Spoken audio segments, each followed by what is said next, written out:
How's it going, everybody? Ryan right here today, and we are back with our Ottawa Senators franchise mode. And in today's episode, guys, we will be taking on the Tampa Bay Lightning in round number 2. And we were able to get past them once in last year's playoffs. Hopefully this year they've gotten slightly worse. We've definitely gotten a lot better, and hopefully we can get past them again this season. Let's go ahead and remind you guys of the lines that we used to beat the Canadiens in a really gritty matchup. We had Tkachuk, White, and Forsberg. We started to stack that top line. Then we had Kerfoot, Stützle, Worrell. Worrell's been doing pretty good. 5 points in 7 games. I think that this is his rookie season. Yeah, it is his rookie season, so the first time he's ever been in the playoffs. So 5 points in his first playoff series. Pretty darn good. Then we've got Pelletier, Norris, and Puljujärvi. Puljujärvi I had to demote just because he wasn't playing that great. And then we got Chalopik, Roslovic, and Brown. Brown, 9 minutes of time on ice. He's pretty much a non-factor right now. Then on the defensive end, Dougie Hamilton was very, very bad, so I demoted him. Shabbat and Brandstrom have been good. Manson and Hamilton, and then we've got Fowler and Drysdale. And then in net, we are going to stick with John Gibson. I'm not going to turn to Sogard for this series. He did win 3 of the 4 games, right? He won 3 of the 4, but those stats don't back him up as being the guy, right? He is not the guy for this team. And I just think that I got to turn to Gibson, and hopefully Gibson against a good team in Tampa will step up. They'll step up to the challenge, right? Let's see what Tampa Bay, what their lines look like, see how I'm going to feel. They still have, Stamkos is now on that second line as an 87. He's listed as a second line forward, so he has started to regress. They've got Arturi Lehkonen with Point and Kucherov, so that's a good first line. Barret Boulette with Stamkos and Radish, so that's a very decent second line. Johnson, Cirelli, and Patan, so Cirelli's blossoming for them, and then Tkachuk, Heinen, and Bemstrom. So a very solid forward core. It's nowhere near as scary as they are in years 1 and 2 usually. Then if you take a look at the defensive core, it is pretty weak besides the first pairing. So Victor Hedman and Mikhail Sergachev remain one of the elite pairings in the NHL. But then you got McDonough and Foote, which I call more of third pairing quality. I mean, McDonough could be a top 4 defenseman. I mean, he's listed as it. I just wouldn't want him there on a cup-winning team. And then Robert Hagg, and then Quinn Sheeman. I'm gonna go with Schmiemann. 73 overall, other defenseman. Has played 10 minutes of time on ice, 5 games played. He's a +1. Good for him. In goal, they still have Vasilevsky, and they signed Peter Mrazek to be the backup. So he came in once, made 5 saves. Oh my word, 5 games, 3 shutouts for Vasilevsky. He has 4 wins, 3 of those coming in shutouts. And who did they play in round 1? They probably played another Atlantic Division opponent. Yeah, the Bruins. Wow, they shut them out 3 times. Yikes. This might be not fun for us, but we'll see. I still believe in us. I still believe in our team.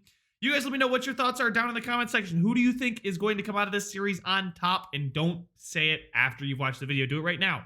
Anyway, game number 1. We are the better team in the series after the regular season, so we get home ice advantage.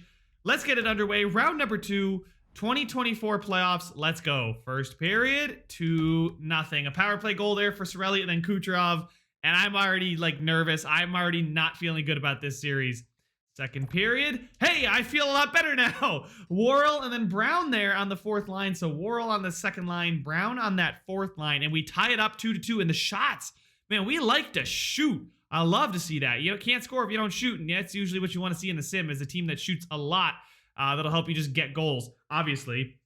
We kill the penalty, thankfully. Gibson's having a very good game so far. Both goalies are having great games. Vasilevsky versus Gibson. We get a power play opportunity late in this one. 2 minutes to go, 1 minute, no late goals. Let's jump into the overtime period here, guys, and just see how it goes.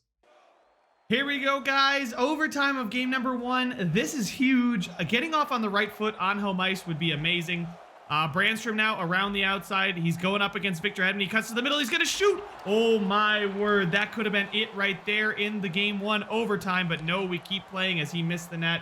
Braden Point now gets around White. Brandstrom out to cut him off. He cuts to the middle. Lehkonen's there, shoots. It gets blocked. And we are going to break this puck up and out. Look at this, the speed. I'm loving this. Playing with some speed until the pass is broken up by Point and then stolen back away by Brandstrom. We get into the zone with Colin White. White takes the shot. It's there. The rebound crashing as Forsberg can't get his stick on it and tap it into the gaping cage. Lehkonen is going to get around the defense. Gibson comes out high to challenge him, but does stone him there. We're going to pick that loose puck up. Brandstrom again with the speed. He's going to go up to Worrell. Oh, with the toe drag. Oh, Worrell. And man, if he turns like, oh, I really hope he just, I'm looking at him. He's already got 1 goal this game. Can he get another? He's young. It's his first season. Can the rookie step up to help? Stamkos open one-timer in the slot is saved. Stützle gets that puck out. Worrell is actually cut off there. What number is Worrell? I want to see. Is he 66? That's a weird number. 68? 66. That's a weird number. Stamkos is going to find Lehkonen as a huge hit from Manson. Now we're going to break this puck up and out. Thankfully, it gets across the line. Kerfoot tries to go cross ice, but picked off by Radish. Beret-Boulette comes in, down around, behind the net. It's there. Stamkos out in front. The one-timer is safe. Stamkos with the stick lift. And we finally get that puck up and out of the zone. And now we break into the offensive zone. Puljujarvi with a poor pass. It's taken away by Radish. And Johnson now. Fowler. And it squeaks through under Gibson. His nightmare playoff continues. And that's not what you want to see from us there, guys. That is poor. That's a bad goal to give up. Let's go see if we can bounce back in game number 2. Well, guys, the only person you can blame for that loss is John Gibson. A very bad goal to give up there. Squeaks under the pads on a slapper from not a really dangerous area. He made better saves than that earlier. But I'm going to stick with him. He had a good game. He gave up 3 goals. Yes, the third one was weak, but you know, he did face a lot of shots. We just got to get past Vazzy. Anyway, they've stolen the one on the road. Can we make sure that we don't let them steal both? First period, it's 1-0. Again, they have the lead after 1. Tyler Johnson is going to score for them now. Second period, it's 3-0 as Lehkonen and Patan score. And now we have our backs up against the wall. Do we have a massive comeback in us? I'm doubting it. It's 4-0 to Tampa. Sergachev scores on the power play. We do get a goal from Stützle. Is there any possible way we can... we need another quick one right away. We need like right now before the 5-minute mark. We're not going to get it before the 5-minute mark unless there's something absolutely absurd. It's looking like it's a 4-1 victory for Tampa. And that's a bad loss there. Back-to-back losses on home ice. The minus came from the Manson, Puljujarvi, Hamilton, Pelletier, Norris. Looks like that third line did not do well. Maybe I'll move Brown up and Norris down. Norris is -6. Brown is a +2, so we'll do that. We'll give him that time there. We'll move Roslovic there. That's fine. Norris probably is better at faceoffs. 81. Yeah, that's fine. And then defensively, Dougie Hamilton continues to be a huge liability. Moving Jamie Drysdale up with Manson would get us a +1. I think I'm going to do that. Drysdale's been well. Hamilton's been terrible. Really, I don't know why I went to the calendar. I was just wanting to advance to the next game. And we're down 2-0 in the series. So after those couple changes, we didn't score at all. I mean, the first game was... we should have won the first game, in my opinion. That was ours to lose. I know we came back in that game, but those games are behind us. Let's get into the third game here, see if we can steal one on the road in Tampa. First period, 0-0. Defensive looking better though. 15 saves there for Gibson. Only 6 shots. That's not great. Second period, it's 1-1. Worrell scores again. Cirelli on the power play, and the power play for Tampa is clicking. Cirelli specifically on the power play, but Jack Roslovic with his new line mate Norris is going to get a goal. We get a 5-on-3, and Worrell is going to score on the 5-on-3 as it expires. 3-1 lead now after 2 third-period goals for your Ottawa Senators. This is the bounce-back game that we needed to see. This is what we wanted to see. Roslovic again. The bottom 6, well, Worrell's not exactly the bottom 6, but Roslovic scoring 2. I forgot who scored the first one of the game for us. Who scored the first one? It was in the second period. It was Worrell. So Worrell and Roslovic both getting 2 goals apiece. That's what you want to see, and I doubt anybody was a minus. Yeah, there we go. So it looks like Shabbat or Roslovic. Wow, that fourth line did really well. And the defensive pairings looked very, very solid. A good game from Gibson. 1 goal against after giving up 4 the previous game. I will take that. Anyway, we got another game on the road. Can we steal back both on the road? Can the road team win all the games so far? First period, it's 1-1. Okay, Jack Roslovic is hot. Jack Roslovic is on fire, guys. And Mikhail Sergachev scores as well. 1-1. Second period, it is 3-1 as Brady Tkachuk and Worrell, our power play comes alive. And there we go. Some of our top guys getting on the score sheet, giving us a 2-goal lead as Tampa Bay has a ton of shots, just can't seem to find the back of the net. First 5 minutes go as we had hoped. We get a, can we kill this penalty? Oh my goodness. How long is it? Yeah, when you give them a 10-minute penalty, guys, you're gonna concede. Like, it's just gonna happen. 3-2 though. They still need one more. Can we shut the door? 2 minutes, 1 minute, and it is Worrell with the empty netter as he has come to life. The rookie and Roslovic on fire right now. Roslovic and the rookie just absolutely carrying us. Shabbat too, man. Shabbat's been really good. Who was the minus? It was Dougie Hamilton. God, I buried him in the lineup and he's still a minus. He's literally the reason, like, I buried him and we've won these 2 games. So I no longer feel bad, but man, Shabbat has just risen to the occasion. And now will we rise to the occasion on home ice? Let's keep it rolling, guys. Best of 3 is now the situation that we find ourselves in. Can we win 2 of our next 3? First period, it's 1-1 again. Tkachuk, but Pelletier, so another rookie getting on the score sheet. Tkachuk's bottom 6s, guys, are important, as series is showing us that. Second period, Cirelli scores. The man has been our kryptonite right now. Bemstrom on the 4th line is going to beat Gibson. It is 3-1 for Tampa Bay. Do we have a quick response in us? We do. Stützle's going to score and cuts it to 1. Okay, we have half the period to go. We just need one more goal. Something's got to give. 5 minutes to go. 4 minutes. Come on, just one shot needs to go in. I'm seeing shots go up for us. We got a power play. And we can't capitalize on it. It's now 3-2 in the series. What was bad? Looks like the bottom line was bad. It's just an off night for them. They've been too good recently for me to really want to change anything up. Let's give Stützle some more ice time too. He's been good. Same thing with Worrell. So we'll do Tkachuk, Stützle, Worrell. Actually, what if I could move Brady Tkachuk down to the 2nd line. He's listed as a 2nd line forward, and he's been relatively invisible. We're going to move the 2nd line that's been good up to be the 1st line. Not going to change anything with the 3rd line or the 4th line or the defensive pairings. We just got to win our next 2 games, and it's as simple as that. We have to win the next 2. One on the road right now. The road team has won every game, so that is something to think about. It's in our favor. But down 3-2, series is definitely not in our favor, boys. Let's get it underway. First period. It's 3-1. Tkachuk comes alive. Tkachuk and Forsberg on the 2nd line. They come alive. The matchup is there for them. Heinen scores to give Tampa Bay 1. Only 5 shots for Tampa in that period. Got to anticipate a bounce back period for Tampa Bay. Hopefully we can weather the storm that they I would assume would throw at us. Second period. Oh my God, weather it we do. Pelletier scores 2. Forsberg and the 2nd line score again. Patan and then Chalopik scoring on Mrazek.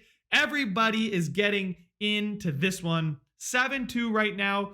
8-2. Pelletier with the hat trick. The rookies making their names known in this Eastern Conference playoffs.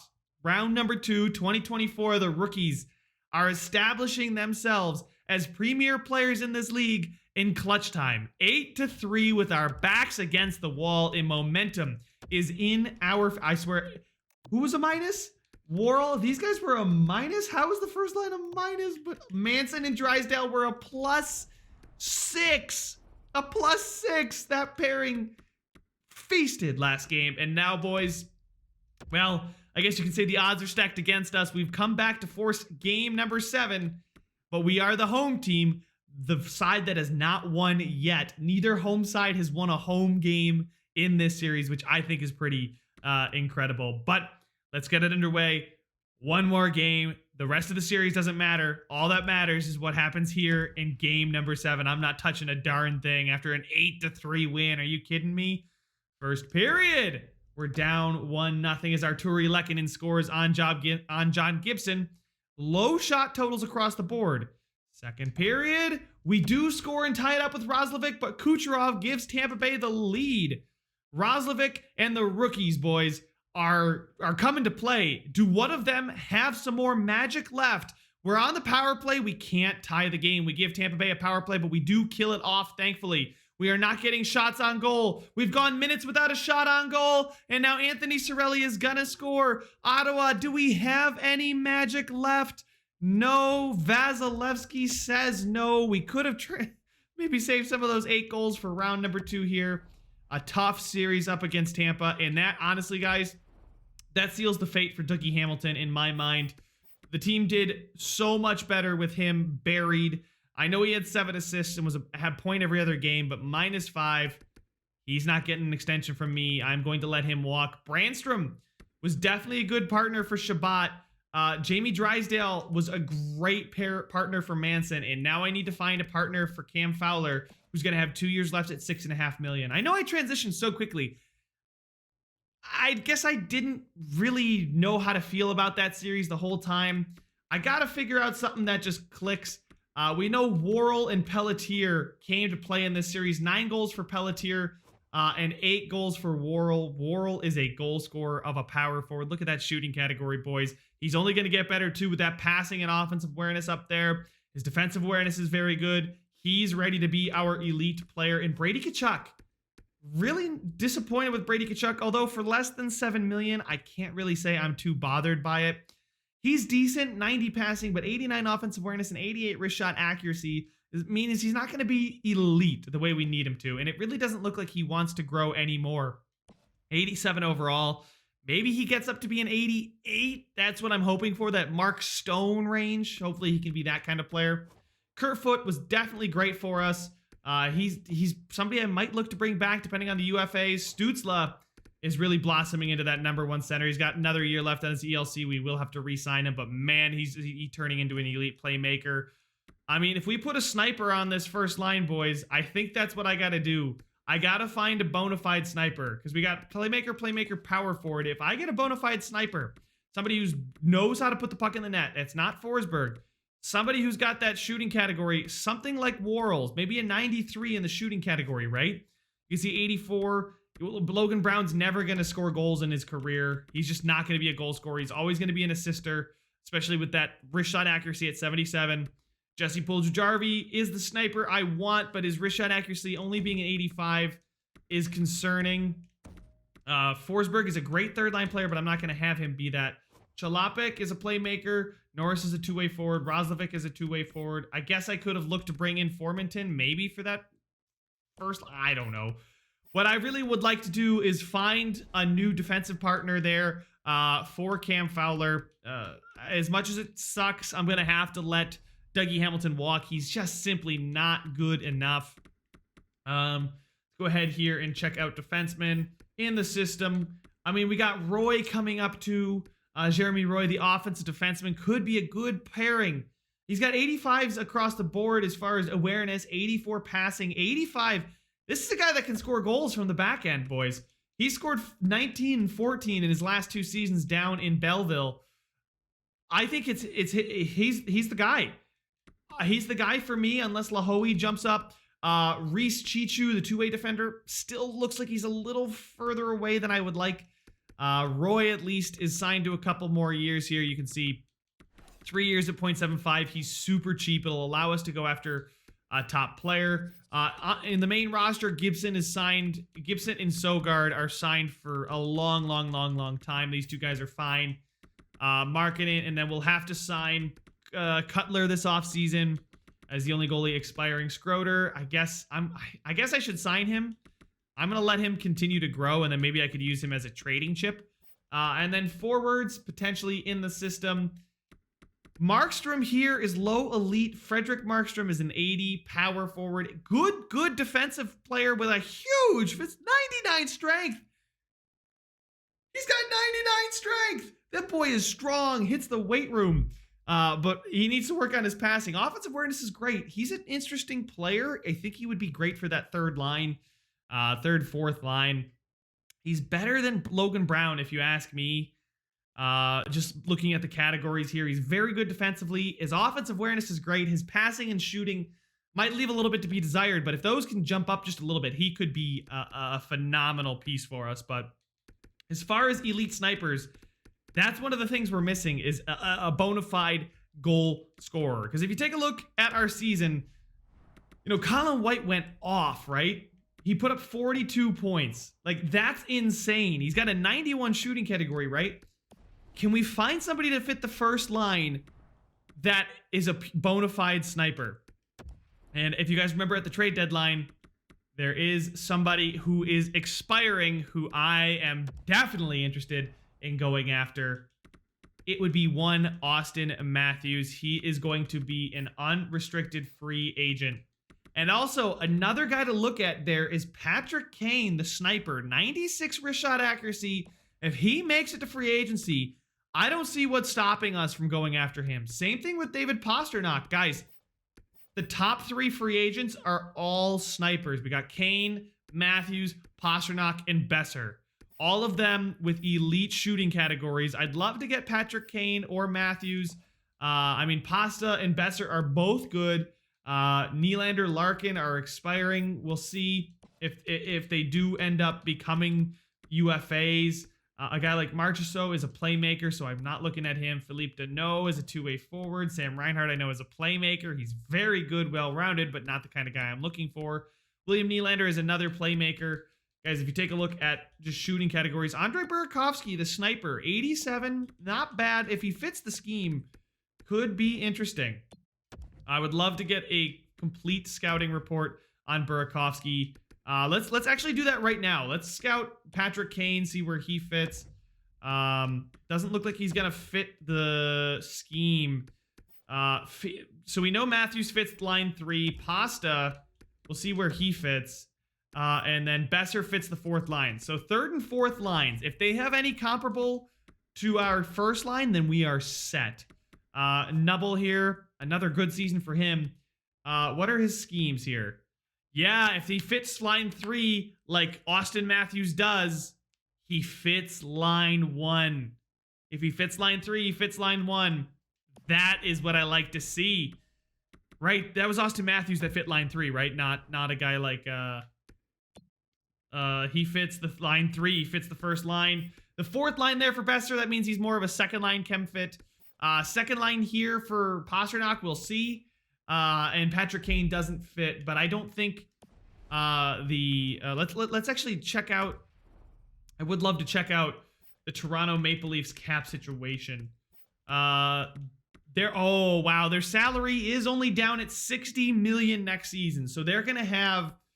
Oh, what is the salary cap is 96. How are they spending 97 and it's 96? Oh, they probably sent some guys down to the minors, but we'll see. Does Austin Matthews want to go back? Will he re-sign or will he test the free agent market? Because, guys, we have the cap to re-sign him. Like, if you take a look, we're at 75 with really nobody to re-sign. Puljujärvi, I don't know if I want to bring him back, honestly. $6 million for a second, third liner is probably not what I'm looking for. I think I might tender Puljujärvi and see if I can get pieces for him. Let's check the Chicago Blackhawks here too. Real quick. I know I'm doing some of the offseason stuff now, but they offered an extension for Malkin and Nygaard. And an offer is extended to Patrick Kane. He is potentially going to be back. Wow, their salary's at $124. Oh my word. But anyway, guys, that's all the time I have for this one. I'm going to stop simming now. I want to save this for the next episode. So, guys, make sure to subscribe if you want to see some more. Leave a like if you enjoyed it, and I will see you guys in the next one.